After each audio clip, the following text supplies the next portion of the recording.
You're tuned in to the Ross Tucker Football Podcast, guiding your gridiron journey, none other than your host, former NFL lineman, Ross Tucker.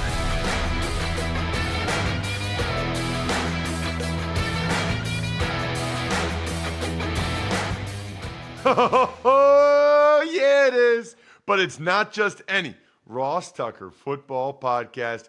It's a teaching tutorial Thursday, presented, of course, by DraftKings. That means we've got the civilian GOAT, Greg Cosell, the NFL Films legend, is in the house to break down some of the biggest games here in week 7 in the NFL? I lose track sometimes. Tomorrow, by the way, I promise I will announce a Spread the Word winner.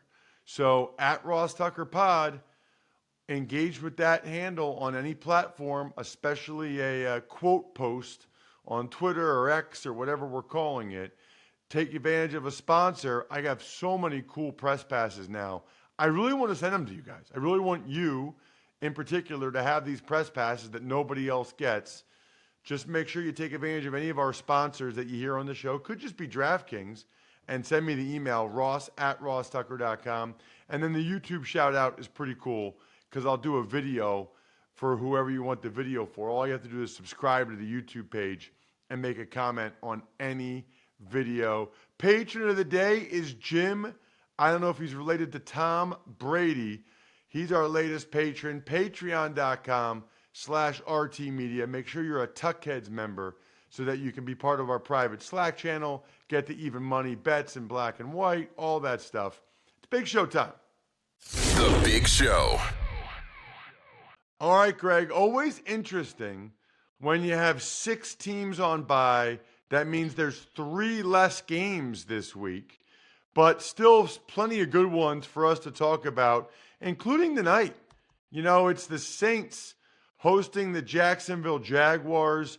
I find both these teams interesting. I kind of thought, Greg, the Saints, the way they looked earlier in the year, I thought they might run away with the NFC South.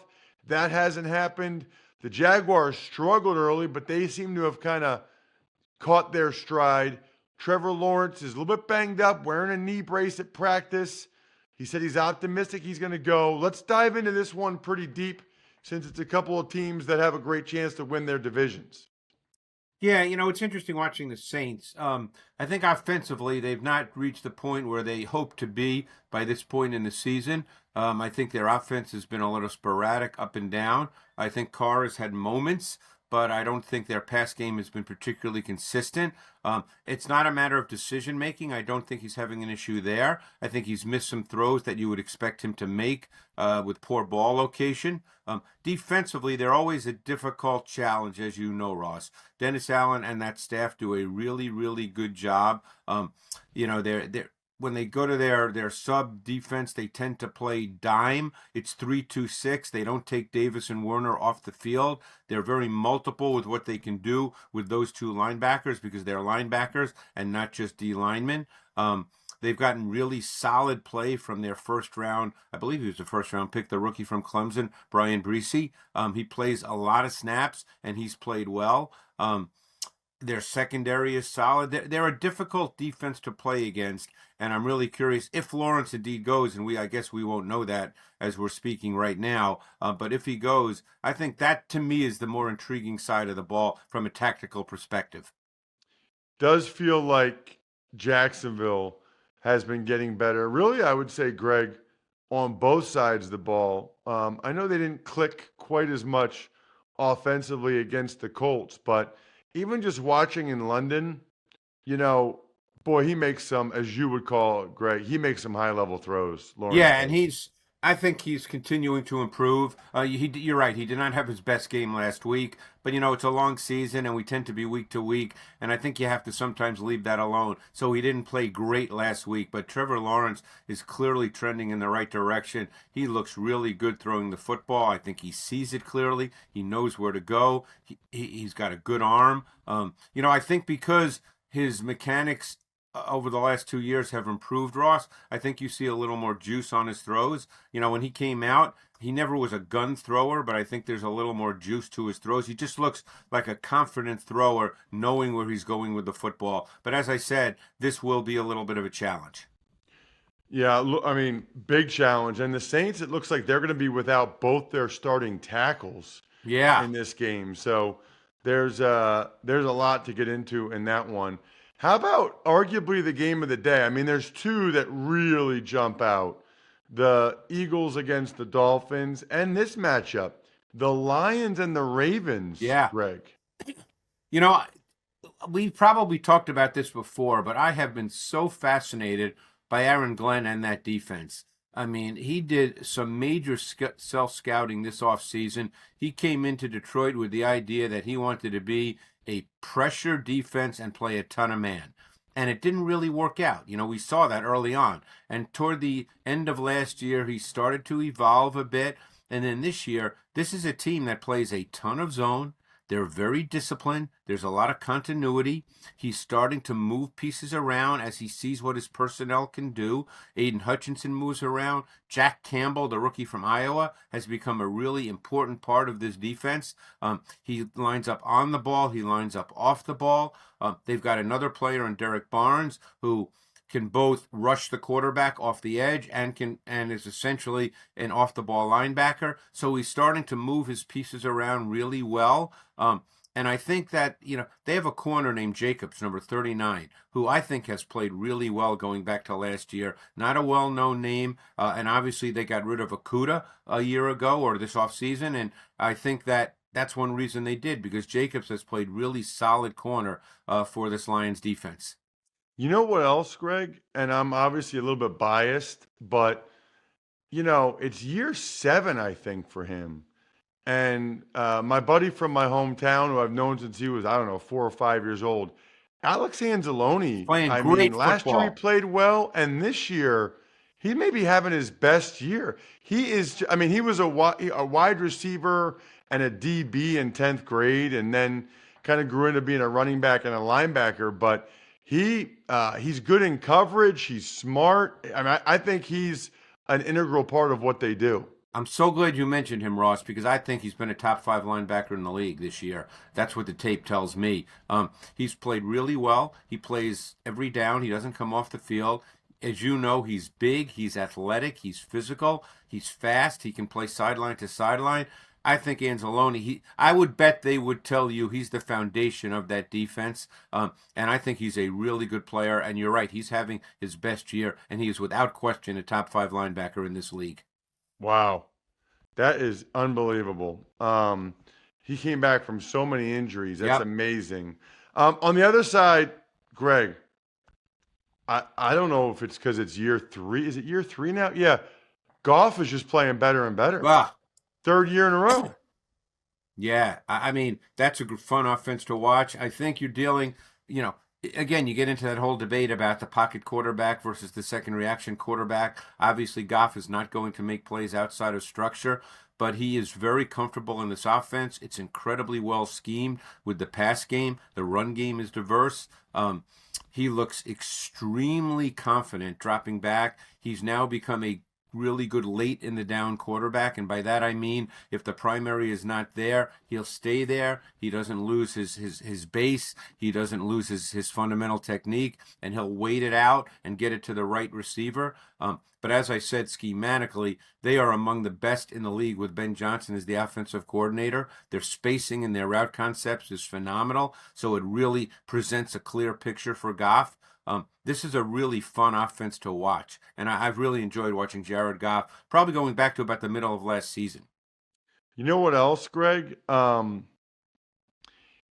think part of why he's a better late in the down quarterback, he got a really good offensive line in front of him. Yes. You know what I mean? So, I think he has faith and trust in the pocket and in those guys' ability to keep him clean. And I think he realizes he has a little bit more time than maybe he used to, or maybe he did with the Rams. No, that's a great point, because that is so critical. Because quarterbacks that are constantly under duress, Ross, and you know this, they start to anticipate and perceive pressure that's not really there because they're expecting it. And I think you're 100% right about Goff. I'm sure he feels extremely comfortable behind that group.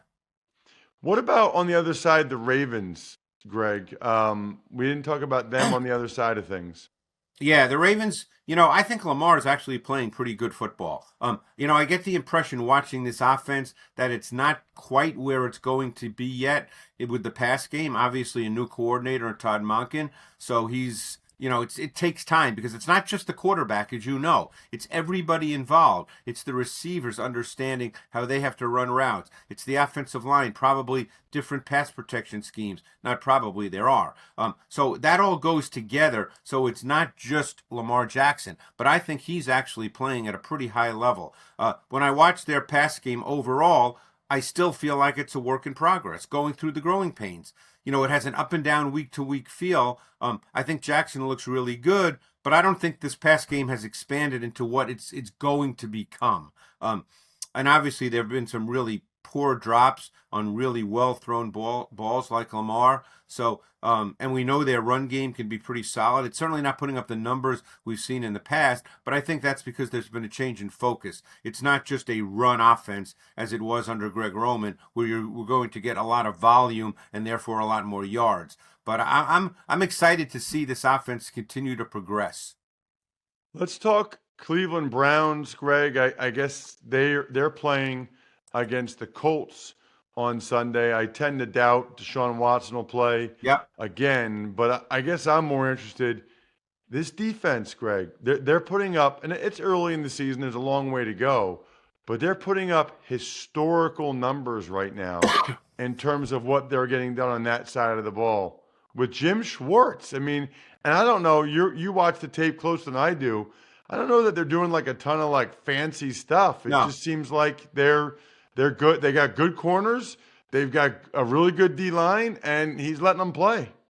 Yeah, I mean, obviously every defense has tweaks and specific things, but it was really interesting. I expected when I put on the 49ers Browns tape this past week to see the Browns dominate. And in fact, the Niners marched up and down the field in the first half. The Niners really did not have a problem with the Browns defense much at all in the first half. And in fact, Purdy made some really, really good throws. He may have made one of the best throws he's made since he's played, and Ayuk dropped it. It was with pressure right in his face from a long stunt. And then in the second half of the game, everything changed because the 49ers just got so far behind the sticks they couldn't function. Penalties, a couple of negative plays, and it was 3rd and 18, it seemed like, on every down, every possession. But when I put on the tape, I was kind of surprised because I don't think what was presented as the narrative of the game was what the tape showed. The 49ers moved the ball. But the Browns have a very good defense. And what they do with their front's really good. They move people around quite a bit. They've got some really good stunt concepts. I think they're a fast defense. I love Delpit at safety. They play a lot of big nickel with 3 safeties. Our buddy from the Eagles, Rodney McLeod's getting meaningful snaps there and playing well. They're really good at all 3 levels. But you're right. They're not, you don't think of them as a defense where they do a ton of things schematically. I'm sure they do. I'm sure if Jim Schwartz was here, he'd say, hey, we do a lot of things, but it doesn't look like that on tape. I'm really good at watching football and baseball tonight while I drink some Labatt Blue Lights with my friends. Might even end up getting a post on social media. Make sure you're following me at Ross Tucker NFL, and make sure you're drinking Labatt Blue Light, living life to the power of we. Always enjoy responsibly beer. Labatt USA, Buffalo, New York. Greg, let's dive into a few more matchups. How about the Chiefs hosting the Chargers? It doesn't feel like either one of these offenses are really hitting on all cylinders. And I was kind of disappointed with Justin Herbert Monday night against Dallas. That was a winnable game for him if he makes some of the throws that he missed. Yeah, he missed throws. Sometimes that happens. He missed throws in that game. It's interesting about Herbert. I've watched him, obviously, since he came into the league. I watched him in college. and I don't know this for a fact, so I don't want people to think I'm stating this as a factual statement. Just my sense watching Justin Herbert. There are times I feel he comes off his primary too quickly and looks to checkdowns. And I think that, that gets you completions. He's always had a high completion percentage. But I think sometimes he leaves some bigger play opportunities on the field. I don't want to say because, I don't know this, but sometimes I wonder just watching the tape if he may be a little risk averse and cautious. Again, I'm not with him every day. Can't state that with any, factual basis. Just my sense watching the tape. On the other side of the ball, what's really fascinating is the Chiefs' pass game this season has been somewhat condensed, especially versus zone coverage. They have not been generating explosive plays. And when I watched the tape, it made me look up stats, because normally I start with the tape, Ross, as you know. I don't start with the stats. I start with the tape. But his air yards per attempt versus zone coverage is among the lowest in the NFL. So they are not pushing the ball down the field at all versus zone coverage. I can't tell you why that is. I can only tell you what the tape shows, but there's no question that the explosive pass plays that we're used to seeing, and I'm not talking about Mahomes running around, I'm talking about within the structure of the offense, those plays are not there, especially versus zone coverage. Greg, let's talk about the Dolphins and the Eagles. Juicy matchup. Yeah. Sunday Night Football should be an awesome one. Let's get into both sides of the ball on this one. Well, just a quick comment on the Eagles. I mean, we saw last week for the first time that I can recall in recent years, I really don't recall this, that the Eagles' offensive line was kind of handled. And you don't see that. And it wasn't just Jack Driscoll replacing Lane Johnson on the first possession. It was more or less across the board. I don't want to get into each individual player, and say, oh, this guy only had a few bad snaps versus that guy. But pretty much across the board, the Eagles' offensive line was handled, and that's just something you don't see. They couldn't generate any kind of run game at all, and therefore they abandoned it in what was essentially a close game. We'll see how that plays out this week against the Dolphins. Now, I think the juicier matchup for most will be the Dolphins offense versus the Eagles defense. And I assume Darius Slay will be back. So he and Bradbury will play on the outside. And by the way, I don't think either one has had a great year up to this point. I don't think they've played up to the expectations, particularly signing those new contracts. The safety position for the Eagles, we just don't know. And boy, is it hard to play against this Dolphins offense with either inexperienced safeties or safeties that are backups in a sense. You really have to try to take away the first window throws with Tua. It's more about coverage when you play the Dolphins than it is about pass rush, because the ball comes out so quick, Ross. And unless it's 3rd and 11, the pass rush is not going to be a big factor. Tua's hardly been sacked. He's hardly been hit. The ball comes out. So it's more about coverage than pass rush. Wow. It's interesting because I see all these people saying, you can't press him at the line. You can't be up and press him at the line. Well, if you're not pressing him at the line, then he's just going to get rid of it on the underneath throws to those guys and get easy completion. And that's the issue, because they motion more than any team in the league, and it's very difficult to press versus motion. They give you an awful lot of eye candy with their motion as well. It's all designed to get free access off the ball. You get Waddle and Hill screaming off the ball with no one in front of them. It's a tough, tough deal. But as I said, all that motion, all that eye candy, what that does defensively is it shrinks your menu. You can't get to all the calls you may normally want to get to, so you pretty much just have to line up and play what you feel are your best, 1 or 2 coverages. And don't forget, the Dolphins will know that. They'll know that too. So they're a difficult defense to defend. And don't forget, they're still a difficult offense to defend. And don't forget, they still got a run game. They've got Mostert. So their offense in simplistic terms is they attack the perimeter with the run game and the middle of the field in their pass game. So it's a very difficult offense to defend. Any thoughts on Niners Vikings, Greg? I'm real curious to see this one because of Brian Flores. They've blitzed a far higher percentage than any team in the league. I'm curious to see how Kyle Shanahan and his offensive staff will bounce back. And will they I think you do have to make some adjustments when you play Brian Flores because he's going to attack.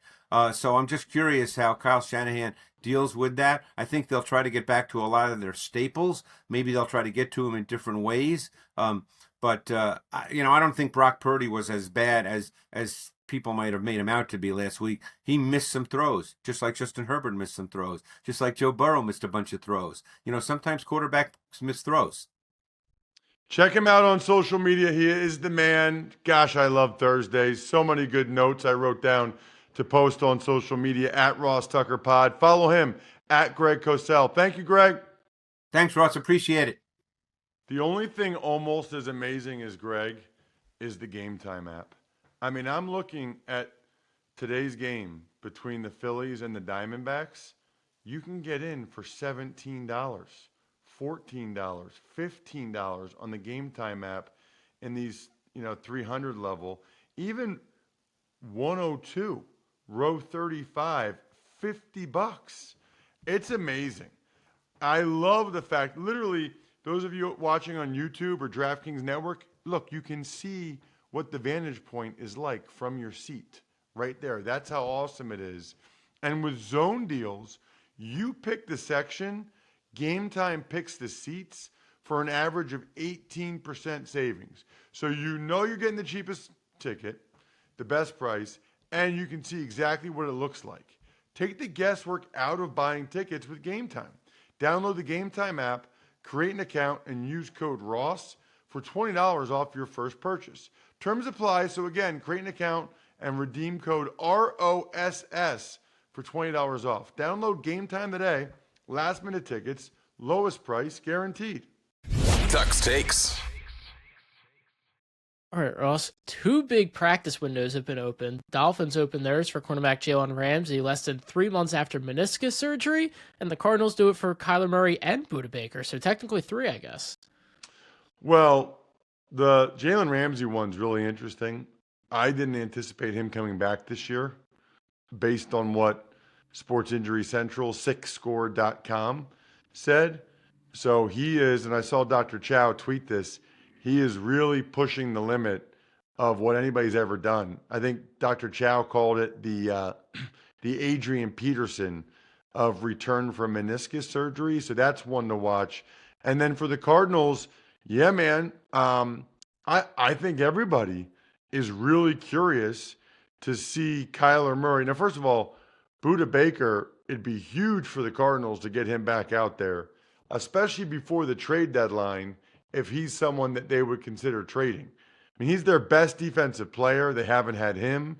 Kyler Murray's probably their best offensive player. They haven't had him. And they've been competitive without those two guys. I'm really curious to see when Kyler Murray, he's not going to play this week. I don't know, will he be ready next week or the week after that? We'll have to keep our eyes on that. But good news for both teams, because if those guys are out there practicing, they could be back sooner rather than later. NFL Commissioner Roger Goodell officially gets his new contract through 2027. Dude, he makes so much money. He makes so much. I think it's like $64 million a year. But then if you think about it, that's $2 million per team. And with all the TV rights deals and all the stuff he's done, that is like pennies for those teams compared to how much money they're making from the TV deals. So it's very easy to justify his salary.